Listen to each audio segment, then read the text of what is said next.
I've got another fantastic game for you from the FIDE Women's World Cup. Playing the black pieces, we have Anna Muzychuk, and she has been rated as the #2 woman in the world. She's one of only 4 players in history for women to be rated above 2,600. And she is from the Ukraine. She's playing against Nurgyul Salimova of Bulgaria, who is an international master, and she is the only international master to ever qualify for the finals for the FIDE World Cup. Also, I would like to mention I have a chess group, unlimited chess classes through September 30th, starting right now. So I'll put the link in the description for this, but this is a youth chess group. We get together and play chess games, we analyze games, we look at tactics and stuff like that.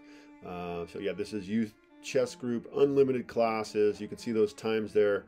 On my website, you'll see the conversion for Eastern time or other times. Anyway, let's go ahead and get right into the game. Nurgyul Salimova begins with pawn to d4. We have d5 and pawn to c4. So we have the queen's gambit. It is accepted. And Nurgyul develops her knight to f3. We have knight to f6. These are just really strong moves to start the game. You can see that book symbol means that these are master moves. These are moves often made by the top players.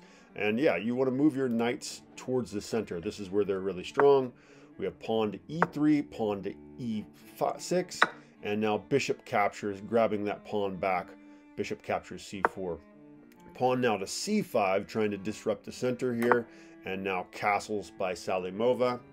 Pawn to a6, and now rook to e1. That is the best possible move in the position for white.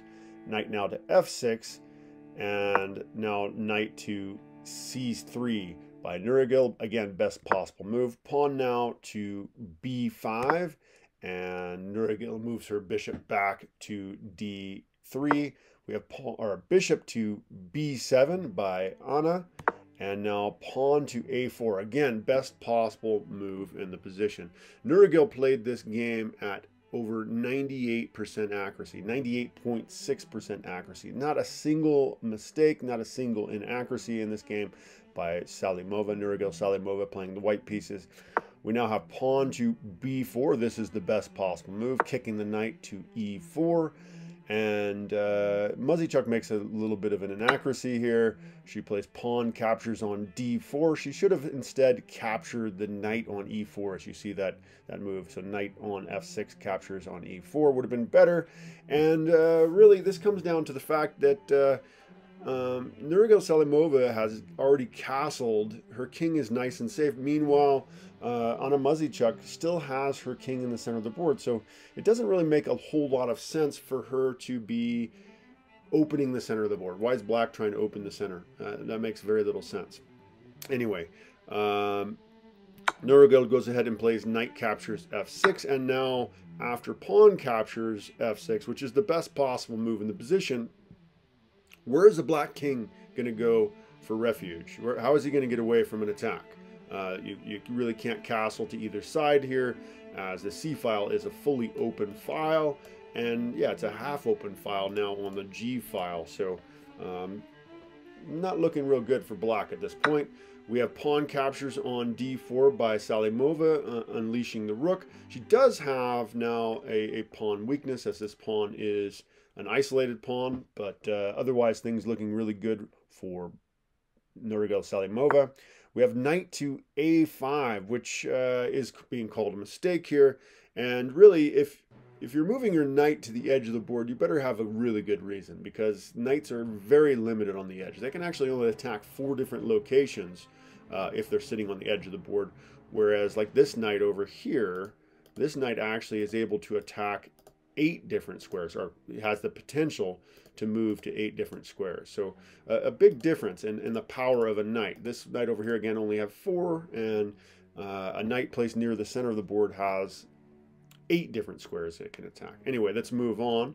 Nurgyul goes with bishop to f4, and Anna Muzychuk moves her rook to c8. You can see the computer would have liked her to develop the bishop to d6 and instead here. That would have been a better way to play. She'll do that here in a second. We have queen to e2 by Salimova. And now we do see that bishop coming to d6. This is the best possible move in the position. Anna does not want to trade and instead moves her bishop to h6, which is the best possible move. Just really clamping down on the king, not allowing him any chance of getting safe. Nurgyul, or excuse me, Anna Muzychuk attacks Nurgyul's rook here, and she moves her rook to d1. And now we have queen to a5 by Anna Muzychuk, by the Grandmaster. I should say Anna Muzychuk is a full Grandmaster, while Nurgyul is just an international master. But as I was saying, we have this isolated pawn on d4, and yeah, you know, an isolated pawn can end up being a liability. Often will be a liability if you don't do something about it. So yeah, that pawn will fall oftentimes. So Nurgyul goes ahead and just throws it at the black's position. Really, you know, it seems kind of crazy because the pawn is not defended. The queen and the bishop are attacking here, so why not just go ahead and capture? And yeah, Anna Muzychuk captures. This is the best possible move in the position, but it removes the defender of this pawn here. So the bishop and the queen were attacking, or we're defending this pawn, and we have this battery of the bishop and queen attacking. So Nurgyul goes ahead and grabs the a6 pawn. We have rook to c5 by Anna Muzychuk. This is the best possible move in the position, but Nurgyul goes ahead and moves her bishop back to b5, putting the king in check. We have king to d8 by Anna, and now Nurgyul moves her bishop back to e3, attacking the rook. And actually, you really shouldn't try to save the rook here. That's going to make your position worse as black. And Anna unfortunately does move her rook back to c7. Yeah, this is a mistake. She should have instead, as you can see, the king should have moved to c7 instead and just allowed the rook to fall and then just capture back with the bishop. So losing the exchange would have been a better way to play here. Go ahead and pause your video if you want to try to find the god level move that Nurgyul Salimova plays here. So white to play. Pause your video. Can you find the move? So Nurgyul sacrifices the rook. And really, you know, yeah, the best move is just to go ahead and capture back. But yeah, Nurgyul now plays another god level move, and black resigns the game. So go ahead and take a moment once again if you want to try to find this next move. In fact, probably if you found the last move, you probably would find this move as well. But yeah, on this next move, Anna Muzychuk resigns the game, and Nurgyul Salimova goes on to play for the FIDE World Cup after this. Did you find bishop to b6? So bishop to b6 is a devastating move, and yeah, like I said, black resigned the game. Anna Muzychuk resigned the game.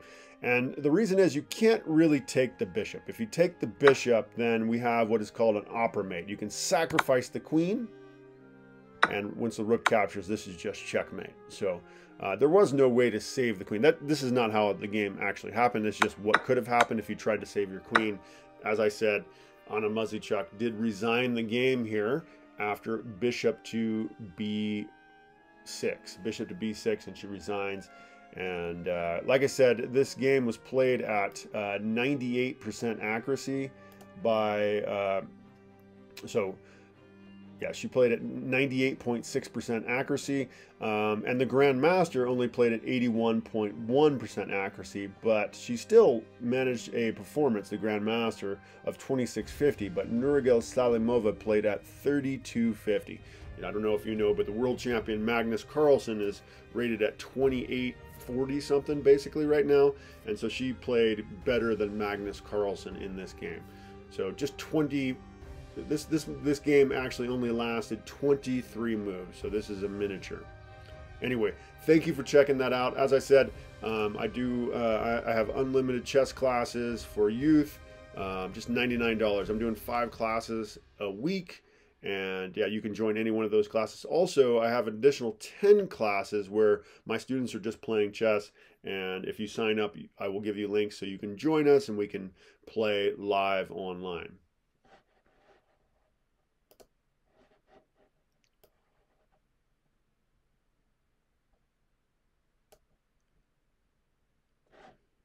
Anyway, I hope you enjoyed that game. Thank you for joining me. Take care. Bye-bye.